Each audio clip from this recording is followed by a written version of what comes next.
Welcome back, John Wilner joining me, Wilner Hotline. You can find all of his content over on the site. And John, we'll kind of look back before we look forward, but we had one of the biggest games in the Pac-12 this past weekend, Washington, Oregon. Washington pulls away there at the end and kind of lucks out with Oregon not able to clutch it up at the end. But what are your takeaways from that one? Well, first, we had a game Friday night that included the fourth largest comeback in conference history, right? Stanford was down 29-0 at halftime and won in double overtime. And yet that would have been enough for the one weekend. But then all of a sudden, Oregon-Washington happens, and it exceeded the hype. And one of the most anticipated games we've had in ages. First time in that rivalry's history that both teams were in the top 10 at the time of the game. And it was better than expected. Just a fabulous game, back and forth. It was high scoring, 36-33, but not too high scoring, right? There was actually defense played. There were red zone defensive stands. There were, big plays in the secondary. I liked the fact that it had balance, and it wasn't just like one of those 50 to 45 shootouts that just go back and forth, one touchdown after another. And certainly it had a Heisman moment for Michael Penix, a Washington quarterback, that 2-play touchdown drive that put him ahead. And it had controversy on the other side with Oregon coach Dan Lanning and his decisions on fourth down, either whether he was eschewing short field goals in favor of trying to get touchdowns, or the momentous decision, with about 2 minutes left, where he went for it on 4th and 3, basically in midfield, and couldn't get it and set up Washington's go-ahead touchdown, which it echoed the same mistake he made last year in the Washington game when he went for it on 4th and 1 at like his own 34-yard line and gave Washington the winning field goal as a result. And so it had everything, and it has huge implications for the playoff and the conference title. Yeah, I liked your tweets that you put out about Dan Lanning, where it's this game's 100% on me. And then last year, this game is 100% on me. So. Right. I mean, you want your head coach to take responsibility, but the fact is it mirrored exactly the same thing as last year. And he made a mistake last year, and he made the same mistake again this year. I mean, if you look at what was going on at that moment, right, Michael Penix was visibly hurting, right? He had taken some shots to the ribcage. He was struggling. Oregon's defense was playing very well. They had the momentum at the line of scrimmage. You punt from midfield, you pin the Huskies back, and you dare them to go down the field. Instead, not only did missing the fourth down give Washington a great field position, it also gave them momentum. It gave them a spark. I thought it was a colossal mistake. These two teams still think they're the cream of the crop. It looks like it. USC with their loss, probably not up there. Utah's got their issues. Colorado, they're just the hype train now. They're not in that conversation, right? They are. Colorado, yeah. They're kind of the opposite of Arizona right now. Arizona's playing very well. Should have beaten SC 2 weekends ago at the Coliseum, lost in triple overtime, played terrific at Washington State. They've got momentum. Colorado is now just all show and all hype, residual hype from September. The reality is exactly what we kind of expected from them. They aren't nearly good enough at the line of scrimmage to win on a regular basis. And that loss to Stanford is going to make their bowl math very difficult because of who they got coming up. They still got to get 2 more wins, and they've got a very tough schedule in the second half. So, yeah, Colorado and Arizona, examples of 2 teams going in opposite directions. One last thing on Washington and Oregon. I know you've written about it. When I have conversations with people that talk about the Pac-12, it's okay, we see the path to a college football playoff team, but it is the Pac-12.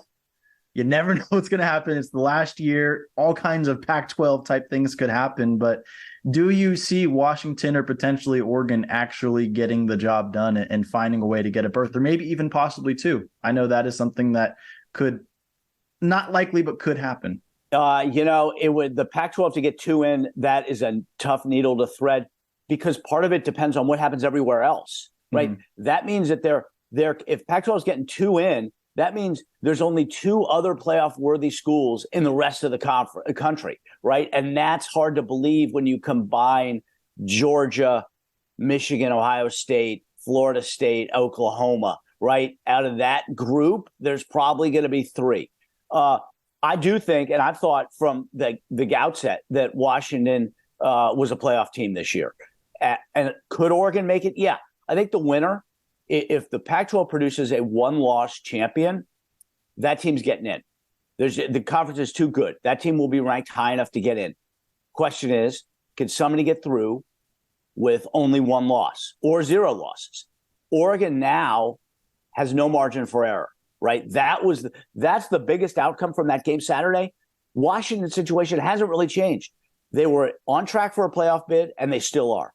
Oregon's situation has changed. They now have no margin for error. If they lose again, they're out of the playoff race, and it will be tough to get back to Vegas for the conference championship. If I were betting right now, I would bet on an Oregon-Washington rematch. I think they're the 2 best teams, but the Ducks can't lose again. That's the issue. If you get to 2 losses, even in league play this year, I think it could be tough to get to Vegas.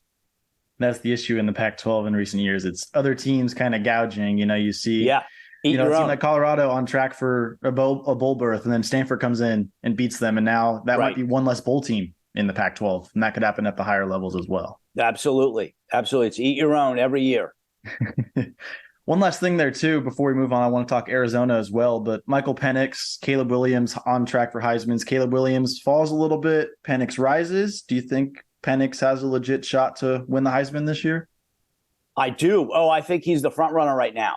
Absolutely. It'll depend. November, the Heisman's all about November.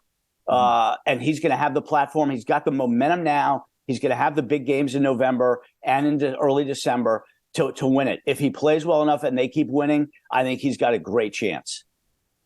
John Wilner Hotline here with us. You can catch all of his content over on our website. Arizona. We talked about it earlier, kind of going opposite directions of a team like Colorado, figuring things out. Noah Fifita, quarterback the last 3+ games, has been phenomenal. To come back against Stanford, 2 great games against top 10 teams, and then pulling off the upset this week. What are you seeing out of him? What are you seeing out of this team? Well, I certainly see 2 things. One, he's playing great. He's playing like a veteran. I don't care how healthy Jaden Delora is. Fafita's got to be the quarterback, right, at this point.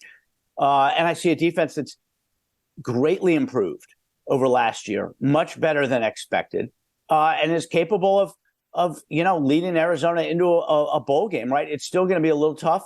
They had to get that win. I mean, now they've got the math got a lot easier for them, given their schedule, to get to 6 wins. But they're so much better at the lines of scrimmage on both sides of the ball, so much better on defense.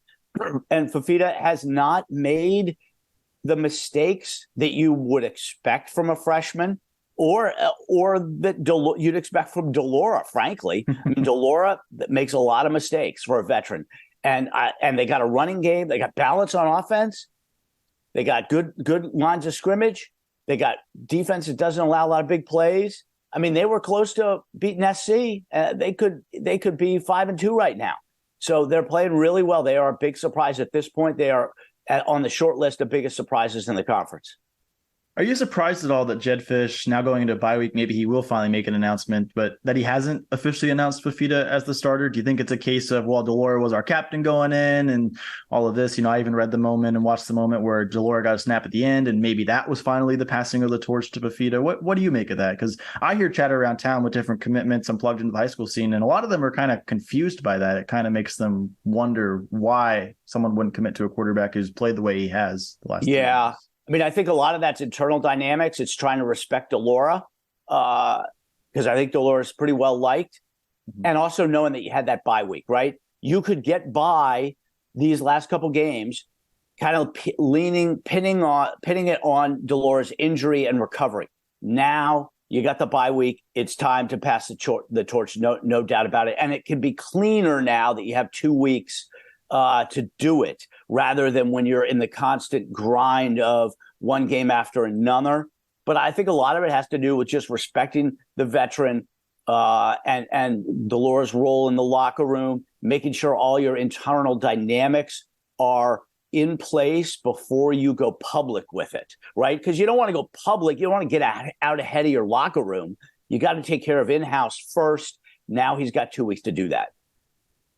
What are some of the storylines you're kind of interested in the back half of the season? I know the main one, Washington, Oregon, see how their paths play out and all that. But throughout the rest of the pack, what else are you really looking for right now? Well, I'm curious to see what happens to USC. I mean, USC, right? They look terrible against Notre Dame, and they got a brutal schedule coming up. I think USC can finish like 8-4, 9-3, 8-4, not even sniff the playoff or sniff the Pac-12 championship game. I'm looking to see what happens at Utah, two-time defending conference champions.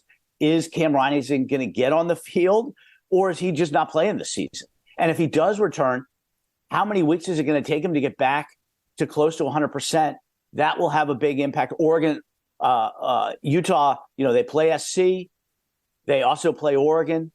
They're going to have a lot to say about how the race shakes down in November. And if Rising's healthy, then they are much more formidable. Certainly very curious to see the Washington State, Oregon State drama unfold on the field and off the field, right? They got the backdrop of survival, existential threat. How are they going to do on the field? Washington State's fading.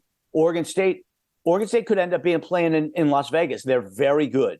They got 2 tough road games coming up, Arizona and Colorado. And then they finish the season with Washington and Oregon back to back. But that is clear. You can't escape that. I mean, that is the most dominant storyline in the conference in a lot of ways, is this backdrop of the existential situation and Oregon State, Washington State trying to be relevant on the field to help their case off the field. I think that's one thing that always catches my eye, seeing what you do when you talk with Brad and everything that you're writing, is just, man, how the heck have we gotten here? Because this is some great play on the field this year, some of the best we've seen in the Pac-12. And here we are going into a year where next year it looks like we could even have a Pac-2. Is that the most likely case that you see right now? I think Pac-2 is on the bingo card for sure. I don't know if it's the most likely. I don't know what is the most likely. A reverse merger with the Mountain West, I think, is going to eventually happen. I just don't know if it'll happen in time for next season. The court case is going to have a big impact on the whole thing. It is just very Pac-12 to have one of the best seasons in conference history playing out on the field against this backdrop of ash and ruin, mismanagement, terrible decisions, a lawsuit. I mean, it is just so on brand for this conference. It couldn't have been scripted anywhere. John Wilner, thanks for your time. You guys can catch all of his content, Wilner Hotline, over on the site. Thanks, John. We'll see you next time. Thanks so much, Jordan. Appreciate it. We'll be back with more after this timeout.